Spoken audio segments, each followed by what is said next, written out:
네, 여러분 안녕하십니까? 올해 들어서 아마 가장 제가 설레고 잠을 못 잤던 안식일이었던 것 같습니다. 제가 올해 13년 차입니다. 그런데 제가 이제 안수를 거기 저 양양에 있는 조그만 교회에서 이제 인준을 하고 안수를 받자마자 바로 제가 부목사로 빠졌습니다. 그래서 안수를 받아놓고 침례식을 한 번도 못 해봤습니다. 네, 왜냐면 제가 다 가르쳐놔도 담임 목사님 하시니까 제가 기껏 가르쳐놔도 침례식을 못 해봤어요. 물론 이제 올해 와서 제가 이제 예식담임이어서 한 교회에서 이제 3분 정도를 해본 적은 있지만 제가 담임을 하면서 직접 함께 만났던 성도님들을 제 손으로 침례 주는 게 오늘 처음이에요. 네, 제 태어나서 처음입니다. 그래서 우리 아마 진양수 성도님은 아마 저한테는 제 첫 번째 1호 제가 평생 기억할 네, 저에게 1호 침례자이십니다. 네, 하여튼 감사드립니다. 제가 이제 뭐 14년 차 됐지만 이제 창피하게도 침례를 처음 해보는 초짜입니다. 그래서 어제 다시 한번 어떻게 했더라 말해서 이제 구상하고 있었습니다. 오늘은 하늘로 가는 첫 걸음이라는 제목으로 하나님의 말씀을 함께 나누겠습니다. 성경 본문 오늘 베드로전서 3장 21절을 다시 한번 좀 펴보시면 좋겠습니다. 제가 다시 한번 읽어드릴게요. 물은 예수 그리스도께서 부활하심으로 말미암아 이제 너희를 구원하는 편이 곧 침례라. 이는 육체의 더러운 것을 제하여 버림이 아니요 하나님을 향한 선한 양심의 간구니라. 우리가 결국 하늘로 가야 하는데 우리가 하늘로 가기 위해서는 반드시 첫 관문이 필요합니다. 첫 걸음을 떼야 되는 것이죠. 그것이 바로 오늘 성경 말씀은 침례다라고 얘기합니다. 침례는 우리가 완벽하기 때문에 받는 것이 아닙니다. 우리의 선한 양심이 하나님을 향하여 찾아가고자 하는 우리의 방향을 돌이켜서 이제는 하나님을 찾아가겠습니다는 첫 관문이 침례라고 성경은 말하고 있습니다. 제가 지난번에 설명을 드린 것처럼 성경에는 여러 가지 침례의 종류가 기록이 되어 있습니다. 침례의 종류가 몇 가지라 그랬죠? 이제 좀 기억나시죠? 제가 벌써 3번 얘기했습니다. 네, 침례의 종류가 3가지가 있습니다. 네, 첫 번째는 뭐냐면 물의 침례입니다. 오늘 받는 것입니다. 우리가 물속에 잠기고 우리의 옛 자아가 다 죽고 새로운 삶으로 태어나는 것. 그래서 물의 침례는 우리의 성품의 변화가 아닙니다. 우리의 신분의 변화입니다. 원래 우리는 마귀 자식이었지만 이제는 침례를 받음으로 다시 태어났기 때문에 하나님 자녀로 신분이 바뀌어요. 그럼에도 불구하고 아직도 내 마음에는 변화되지 않은 품성이 남아 있습니다. 그렇죠? 아직도 버리지 못하는 악한 습관이 있겠죠. 이거는 평생 한 번 받는 것입니다. 그리고 그 다음에 받는 게 바로 성령의 침례입니다. 이게 뭐냐면 이제 침례를 받으시면 아침마다 하나님 제 마음속에 성령을 보내주셔서 나의 모난 품성들, 나쁜 마음들, 저의 죄를 다 고쳐주시고 저를 변화시켜 주세요 하고 매일 기도하시는 겁니다. 이거는 성령의 침례는 매일 받는 것입니다. 매일 받으면 우리의 품성이 변화됩니다. 이건 이미 우리 선배님들께서는 매일 다 하고 있을 거라고 생각이 돼요. 그렇게 우리의 품성이 다 변하게 되면 이거는 피의 침례, 이거는 받을 수도 있고 아닐 수도 있어요. 우리가 이제 마지막 환란을 놔두고 있는 남은 백성이기 때문에 피의 침례는 쉽게 말하면 순교의 길까지 가는 것을 말하고 있습니다. 이거는 받을 수도 있고 안 받을 수도 있어요. 중요한 것은 물의 침례와 성령의 침례입니다. 오늘은 우리 물의 침례에 대해서 간단히 좀 설명을 드리도록 하겠습니다. 왜 우리는 침례를 받아야 할까요? 하나님의 명령이기 때문입니다. 간단합니다. 왜 우리는 물에 잠기는 침례를 받는가? 예수님이 그렇게 말씀하셨기 때문입니다. 요한복음 3장에 보면 니고데모라는 사람이 나오죠. 그 당시에 바리새인이었고 정말 위대하고 뛰어난 오늘날로 얘기하면 목사님 중에 목사님, 그런 높은 분이었습니다. 근데 그 사람이 예수님을 찾아왔을 때 예수님은 그에게 너 거듭나야 된다라고 말씀하셨습니다. 그러니까 니고데모가 당황했죠. 나 어렸을 때부터 하나님 잘 믿었는데요. 그거 다 의미가 있는 게 아니라 너 거듭나야 돼 라고 말씀하시면서 5절 볼까요? 예수께서 대답하시되 진실로 진실로, 즉 예수님은 어떤 중요한 걸 얘기할 때는 진실로는 말을 2번이나 강조합니다. 이거는 진짜 중요하다는 거예요. 내가 진짜 말하는데 이 말이에요.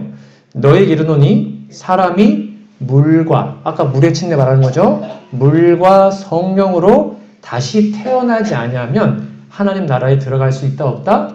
없다.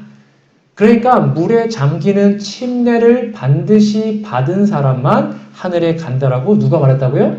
예수님이 말했다는 것입니다. 그래서 재림교회는 물에 뿌리는 침례를 하는 것이 아니라 좀 번거로워도 물속에 잠기는 침례의식을 통하여 우리의 관문, 하늘로 가는 첫 걸음을 시작하게 됩니다. 우리 원고라는 책에 이런 말씀이 기록되어 있습니다. 침례를 받을 때는 우리는 주께서 쓰시는 도구로 받쳐진 바 된다. 침례는 아주 엄숙하게 세상을 포기하는 것이다. 이제는 내 뜻대로 사는 것이 아니라 하나님의 뜻대로 살겠습니다라는 것의 고백이죠. 신앙 고백으로 자아는 죄된 생활에 대하여 죽는다. 물이, 잘 보세요. 수침자를 덮을 때, 우리가 물속에 잠길 때 그 말이죠. 온 하늘이 보는 앞에서 쌍방이 언약을 맺는다. 우리 언약을 다 배우지 않았습니까? 언약을 맺으면 이제는 하나님이 우리의 언약주가 되시기 때문에 우리의 모든 것을 목숨을 걸고 책임져 주시는 거예요. 이거는 정말 어마어마한 것입니다. 그렇게 언약을 맺어요. 물속에 잠김으로.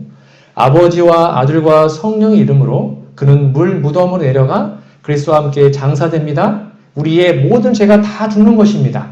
그리고 하나님께 충성하는 새로운 생명으로 다시 무덤에서 일어나요. 그리고 하늘에 계신 세 분의 아버지, 아들, 성령, 세 분의 삼위일체의 크신 능력자들이 이것을 보고 계신다라고 우리에게 설명하고 있습니다. 그래서 우리 침례식을 할 때는 누구의 이름으로요? 아버지와 아들과 성령의 이름으로 우리는 침례를 받습니다.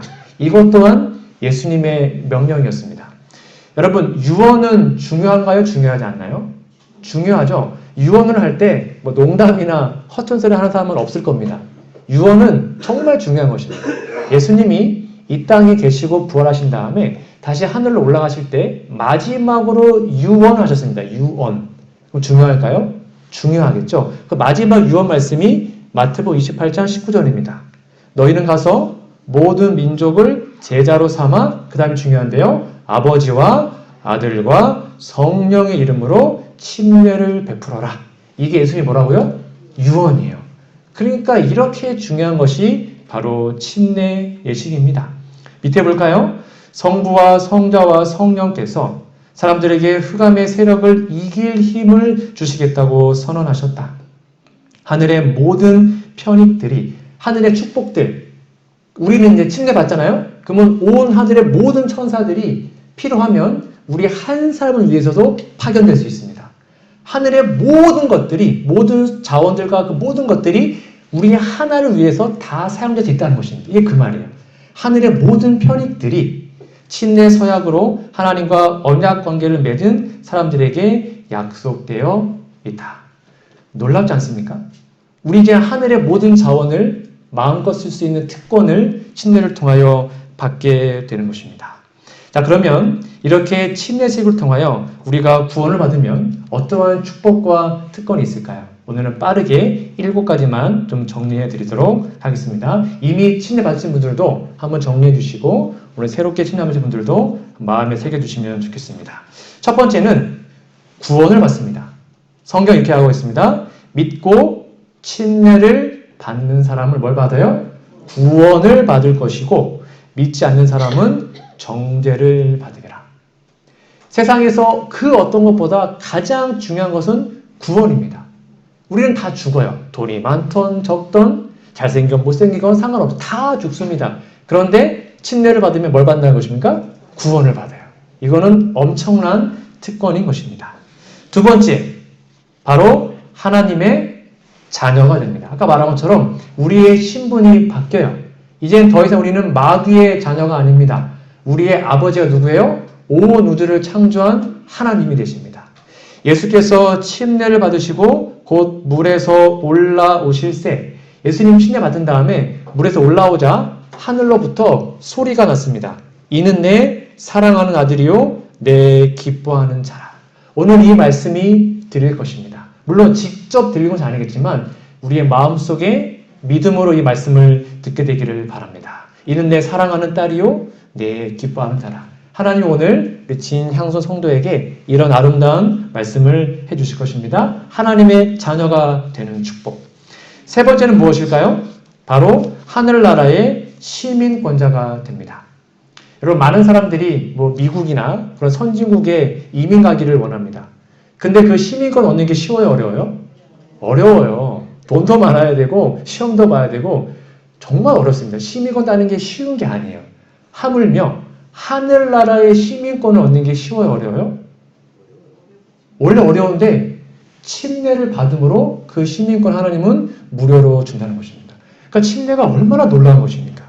여기 볼까요? 그러나 우리의 시민권은 하늘에 있는지라 거기로부터 구원하는 자 곧 예수 그리스도를 기다린다. 이제 우리는 대한민국 국민이지만 이제는 하늘나라 시민으로 시민권을 얻게 됩니다. 그것이 바로 침례의 축복이에요. 이제 우리는 하늘나라의 시민권을 갖게 되었습니다. 이 사실을 꼭 믿으시기 바랍니다. 네 번째가 뭘까요? 하늘나라에 상속권이 있습니다. 무슨 말이냐면 아버지가 보통 부모님이 돌아가시면 자녀에게 재산을 물려주지 않습니까? 땅이 있으면 땅도 물려주고 돈도 물려주고 이것저것 물려주잖아요. 근데 온 우주의 아버지 하늘나라 하나님께서 온 우주를 통치하시는데 우리에게 상속을 하신답니다. 하늘나라를 우리에게 주신대요. 근데 그 상속권이 이렇게 써 있습니다.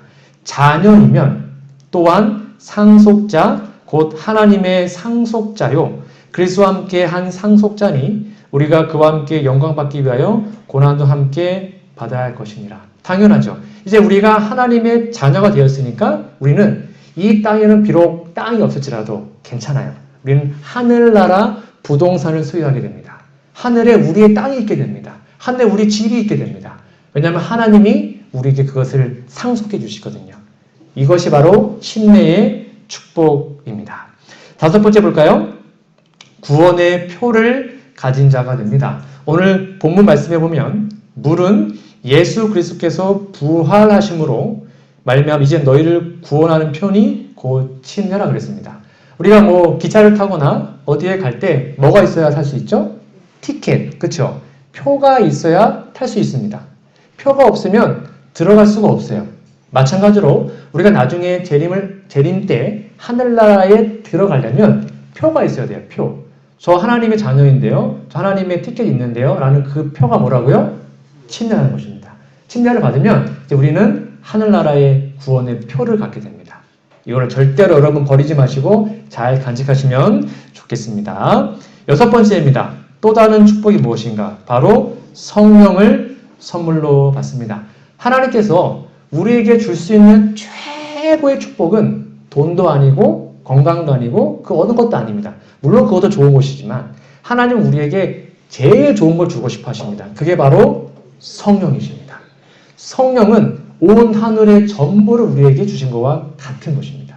그런데 성령을 누구에게 준대요? 여기 볼까요? 베드로가 이르되 너희가 회개하여 각각 예수 그리스도의 이름으로 침례를 받고 죄 사함을 받으라. 우리가 침례를 받잖아요? 그럼 우리 마음속에 있는 모든 죄가 용서함 받습니다. 그럼 마음이 비워지겠죠? 그러면 그 비워진 공간, 비워진 마음에 하나님의 성령이 임하시게 됩니다. 그게 바로 성령의 축복이에요. 그리하면 성령의 선물을 받으리라. 그리고 아까 말한 것처럼 이 일을 위해서 이제 침례 받으신 다음에 매일 아침마다 기도하시는 겁니다. 하나님 저에게 성령을 주세요. 그럼 하나님이 너는 침례 받았기 때문에 성령을 주겠다 라고 약속하시고 우리에게 성령을 선물로 주실 것입니다. 이 귀한 선물 여러분 다시 한번 매일 받으시기를 간절히 바랍니다. 마지막 일곱 번째입니다. 우리는 침례를 받음으로 그리스도 안에서 한 가족이 된다. 이게 정말 좋은 것인데요. 우리는 물론 육신의 가족이 있습니다. 여러분 그런데 육신의 가족을 더 많이 볼까요? 아니면 하나님의 가족, 우리 성도들을 더 많이 볼까요? 저는 저희 부모님을 한 달에 한 2번 볼까 말까 합니다. 저희 형도 그렇고. 근데 우리 장로님, 집사님들은 일주일에 못 봐도 3-4번. 네. 더 많은 분은 뭐 6번씩 보기도 하고 해요. 그럼 누가 더 친한 겁니까? 물론 육신의 가족도 중요하지만 이제 우리는 칭례를 받음으로 여기 있는 모든 분들은 한 가족입니다. 아버지가 같아요. 그럼 한 가족 아니겠습니까? 그런 서로 아껴주고 사랑하고 도와주는 하나의 귀한 공동체로 서게 되는 것이죠. 우리가 유대인이나 헬라인이나 종이나 자유인이나 다 한 성령으로 칭례를 받아 한 몸이 되었고 또한 성령으로 마시게 하셨느니라. 우리 모두가 하나가 되었으니 우리 이제 갓 칭례받은 우리 성도님과 우리 초신자들과 우리를 위해서 서로 기도해주고 격려해주고 혹시 힘들어하면 힘을 주고 함께 협력해서 우리 모두가 하늘까지 가는 그 날이 속히 임하기를 간절히 소망합니다. 이것이 바로 칭례의 7가지 축복인데 이런 아름다운 모습이 우리 모두에게 임하기를 간절히 바라며 오늘 말씀을 마치도록 하겠습니다.